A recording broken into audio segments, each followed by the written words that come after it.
Hi friends, இன்றைக்கி நாம் யூஸ்ஃபுல்லான டிப்ஸ் நிறைய பார்க்கலாம். நம்ம கிச்சன் வேலைகளை ரொம்ப ரொம்ப எளிமையாக முடிக்கிறதுக்கு நிறைய டிப்ஸ் பார்க்கலாம். அது மட்டும் இல்லாமல் அன்றாட வாழ்க்கைக்கு யூஸ்ஃபுல்லாக இருக்கக்கூடிய நிறைய கிச்சன் டிப்ஸும் பார்க்கலாம். வாங்க நம்ம வீடியோக்குள்ளே போகலாம். நம்ம வீட்டில் சாம்பார், புளிக்குழம்பு, மீன் குழம்பு இந்த மாதிரி குழம்பு வகைகளெல்லாம் செய்யும்போது நமக்கு இந்த மாதிரி புளி கொஞ்சம் மிச்சமாக வரும். நான் இன்றைக்கி மீன் குழம்பு செஞ்சுருந்தேன். ஸோ எனக்கும் கொஞ்சமாக இந்த மாதிரி புளி மிச்சம் வந்தது. இந்த மாதிரி மிச்சம் வர புளியில் நம்ம ஒரு அரை டீஸ்பூனுக்கு பவுடர் உப்பு போட்டுக்கலாம். கூடவே நம்ம சமையலுக்கு யூஸ் பண்ணுற பேக்கிங் சோடா அரை டீஸ்பூனுக்கு போட்டுக்கலாங்க. இப்போ நம்ம ஒரு அரை டம்ளர் அளவுக்கு தண்ணி ஊற்றிக்கலாம். நார்மல் தண்ணி தான், பச்சை தண்ணி அரை டம்ளருக்கு ஊற்றிக்கலாம். இப்போ நம்ம எல்லாத்தையும் நல்லா மிக்ஸ் பண்ணி விடலாம். கையிலேயே நல்லா மிக்ஸ் பண்ணி விட்டுக்கலாம். இந்த மாதிரி நம்ம மிக்ஸ் பண்ணும்போது இதிலே நல்லா நுரைச்சிட்டு வரும். இந்த தண்ணியை நாம் இந்த மாதிரி ஃபில்டர் பண்ணி ஒரு தட்டில் இந்த மாதிரி ஊற்றிக்கலாம். இப்போ நமக்கு மிச்சம் இருக்கிற புளியில் கொஞ்சமாக தண்ணி ஊற்றி அதையும் இந்த மாதிரி நல்லா கலக்கிட்டு அதே பிளேட்டில் இந்த மாதிரி ஃபில்டர் பண்ணி ஊற்றிக்கலாங்க. நம்ம எல்லார் வீட்லேயுமே இந்த மாதிரி மரக்கரண்டிகள் யூஸ் பண்ணுவோம். இந்த மரக்கரண்டியில் வர ஒரு முக்கியமான பிரச்சனை என்னென்னா, கொஞ்ச நாள் ஒரு வாரம் யூஸ் பண்ணதுக்கப்புறம் பார்த்தோம் அப்படின்னா இந்த மாதிரி மஞ்சளாக இருக்கும். அதாவது நம்ம குழம்புல போடுறதால அந்த குழம்பு கரை ஃபுல்லாகவே அதில் ஏறி இருக்கும். இப்போ நம்ம தட்டில் ஊற்றி வச்சுருக்கிறோம்ல தண்ணி, அந்த தண்ணியில் இது இந்த மாதிரி நல்லா முக்கி வச்சுக்கலாம். பாருங்கள், ஒரு பெரிய தட்டு இருந்ததுன்னா அதை கூட நீங்கள் யூஸ் பண்ணிக்கலாங்க. புளிக்கரைசல் எல்லாம் எடுத்ததுக்கப்புறமா நம்மக்கிட்ட கொஞ்சமாக சக்கைப்புளி இருக்கும். அந்த சக்கைப்புளியை எடுத்து இந்த மாதிரி அந்த கரண்டி மேலே வச்சு நல்லா ஸ்க்ரப் பண்ணி கொடுத்துக்கலாம். நாம் இதை நார்மலாக நம்ம சோப்பு போட்டு வாஷ் பண்ணாவோ அல்லது ஸ்க்ரப்பர் போட்டு தேய்ச்சாவோ இந்த கரண்டியில் இருக்கிற கலர் மட்டும் நமக்கு போகவே போகாது. கரண்டி ஃபுல்லாகவே இந்த மாதிரி நல்லா ஸ்க்ரப் பண்ணி விட்டுட்டு ஒரு 10 நிமிஷம் அப்படியே விட்டு வச்சிடணும். அதுக்கப்புறமா நம்ம நார்மலாக சோப்பு போட்டு வாஷ் பண்ணி எடுத்தாவே போதும். ரொம்ப ரொம்ப அழகாக நமக்கு க்ளீனாகி கிடைக்குங்க. நாம் இதை மந்த்லி ஒன்ஸ் செஞ்சாவே போதும். நம்ம வீட்டில் இருக்கிற மரக்கரண்டிகள் எல்லாம் சூப்பராக பளபளன்னு மின்னும். கண்டிப்பாக ட்ரை பண்ணி பாருங்கள். அடுத்ததாக பார்த்தீங்கன்னா ரொம்ப ரொம்ப ஈஸியான ஒரு டிப்ஸ் தான் பார்க்க போகிறோம். நம்ம வீட்டில் இந்த மாதிரி உருளைக்கிழங்கெல்லாம் இருக்கும். இந்த உருளைக்கிழங்கு இந்த மாதிரி 4 வெட்டி வச்சுக்கோங்க. பாருங்கள், உருளைக்கிழங்கு கட் பண்ணி கையில் வராத அளவுக்கு 4 இந்த மாதிரி கட் பண்ணி வைக்கணும். நான் இன்றைக்கி 2 உருளைக்கிழங்கு எடுத்துருக்கிறேன். இப்போ நான் இட்லி வேக வைக்க போகிறேன். இட்லி வேக வைக்கும்போது நம்ம அடிப்பகுதியில் இந்த மாதிரி கொஞ்சம் தண்ணி ஊற்றி நம்ம நல்லா சூடு பண்ணுவோம். அந்த டைமில் நாம் இந்த மாதிரி உருளைக்கிழங்கு போட்டு வச்சுக்கிட்டு நாம் இந்த மாதிரி இட்லி வேக வச்சு எடுக்கும்போது உருளைக்கிழங்கு செம்ம சூப்பராக வந்து கிடைக்கும். நாம் இதை காலை வேளையில் நம்ம வேக வச்சு எடுத்து வச்சுருந்தா கூட மத்தியான வேளையில் நமக்கு இந்த மாதிரி உருளைக்கிழங்கு சமையல் பண்ணுறதுக்கு ரொம்ப ரொம்ப யூஸ்ஃபுல்லாக இருக்கும். ரொம்ப ஈஸியாகவும் இருக்கும்.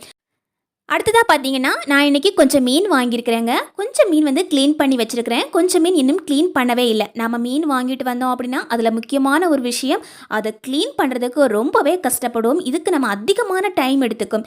இப்போ பாருங்கள், இந்த அளவுக்கு என்கிட்ட மீன் இருக்குது. இந்த மீனை வந்து வாஷ் பண்ணி அதை ஃபுல்லாக க்ளீன் பண்ணி எடுக்கணும் அப்படின்னா மினிமம் 1 hour ஆகும். ஆனால் 10 நிமிஷத்தில் ரொம்ப ஈஸியாக நம்ம க்ளீன் பண்ணி எடுக்கலாம். அதுவுமே இந்த சங்கரா வகையான மீன்களில் பார்த்தீங்கன்னா நிறையவே செதில்கள் இருக்கும். மீன்கள் க்ளீன் பண்ணுறதுக்கு முன்னாடியே சைடில் இருக்கிற அந்த துடுப்புகளை எல்லாம் நாம் இந்த மாதிரி கட் பண்ணி எடுத்தோம் அப்படின்னா க்ளீன் பண்ணுறதுக்கு ரொம்ப ரொம்ப வசதியாக இருக்கும். அப்போ நம்ம பார்த்தீங்கன்னா நம்ம கையில் வந்து குத்தாமல் இருக்கும். நம்ம எல்லார் வீட்லேயுமே இருக்கக்கூடிய ஒரு விஷயந்தான் பீலர். இந்த பீலர் பார்த்திங்கன்னா நம்ம வந்து காய்கறிகளோட தோல் சீவுறதுக்காகவும் பல வகைகளோட தோல் சீவுறதுக்காகவும் வீட்டில் வச்சுருப்போம்.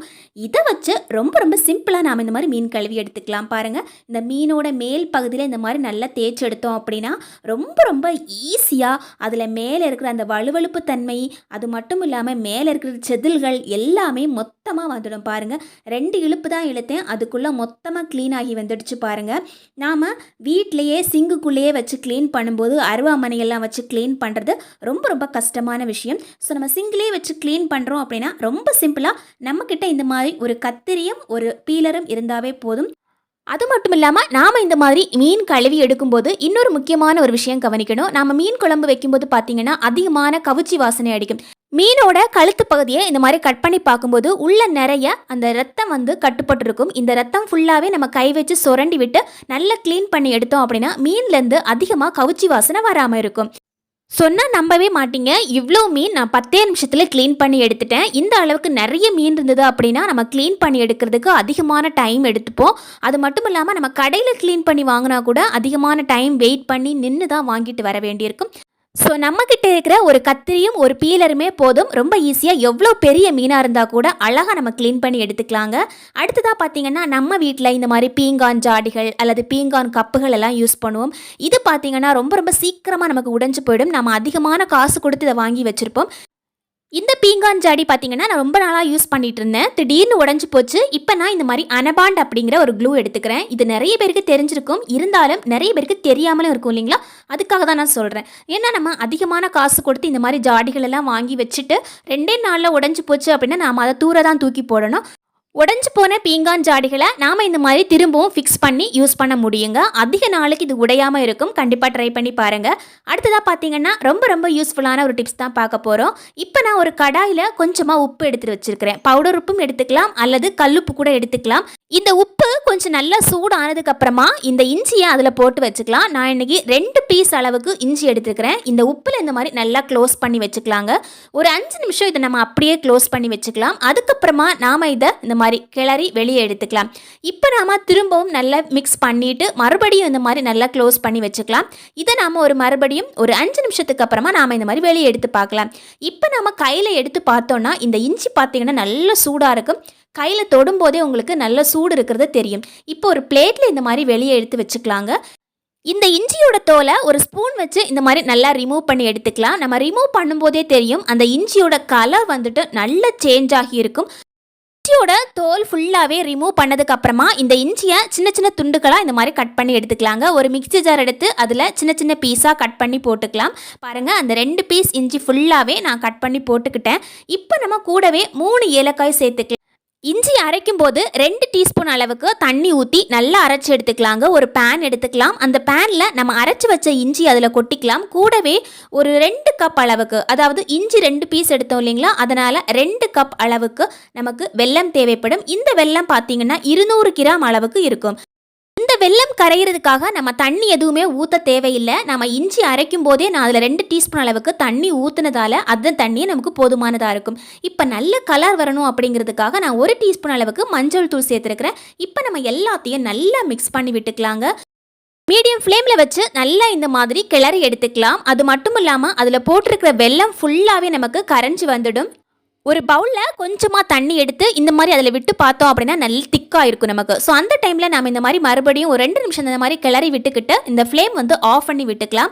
இதை ஆஃப் பண்ணதுக்கு அப்புறமா இது நல்லா கெட்டியாக ஆரம்பிக்கும். ஒரு 10 நிமிஷம் கழித்து பார்த்தீங்க அப்படின்னா நல்லா இந்த மாதிரி கெட்டியாக இருக்கும். இந்த ஸ்பூன் வச்சு இந்த மாதிரி எடுக்கும்போது நமக்கு இந்த மாதிரி கையில் வர்ற அளவுக்கு தான் இருக்கும். இதை நாம் உள்ளங்கையில் வச்சு இந்த மாதிரி நல்ல உருண்டையாக உருட்டி எடுத்துக்கலாம். இந்த மாதிரி உருட்டும் போது கையில் கொஞ்சமாக நெய் அப்ளை பண்ணிக்கோங்க.